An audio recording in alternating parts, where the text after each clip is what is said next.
Cezanne doesn't cut it. When I heard Peter utter this sentence at a dinner party, I knew I was in over my head. Peter, at these dinners where no one was shy with opinions, would sit tolerantly, head tucked in, allowing us all to blather until our balloon heads had deflated. He would wait for the inevitable pause, raise his head, and speak so cogently that if we had a stenographer present, he would have another ready-made New Yorker essay.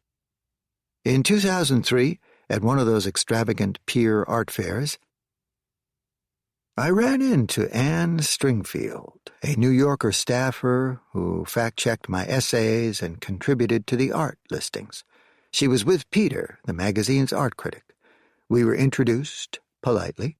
Peter was as insightful with people as he was with art. He had picked up on something, and when I left, said to Anne, "Well, you run in some interesting circles." 5 years later, she and I were married.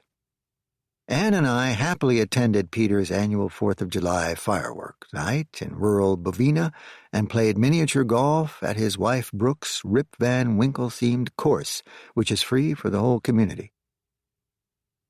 In Manhattan, they hosted Anne and me at comfy, home-cooked dinners with stellar company.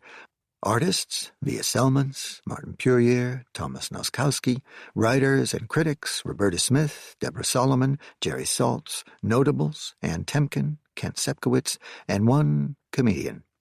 Their apartment on St. Mark's Place was 5 flights up, accounting for Peter's trim figure and fleet walking pace. Modest but potent artworks that had gravitated to Peter and Brooke through the years hung cockeyed on the royal blue walls. Bruce Nauman, Susan Rothenberg, Cindy Sherman, a de Kooning painting on newsprint, a gift from the artist worth 10 years' rent, stayed firmly in place, despite its potential on the auction block. Peter's writing was exemplary.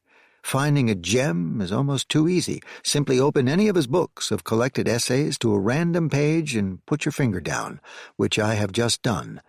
Kippenberger's nihilism blew through the world like a yakking ill wind.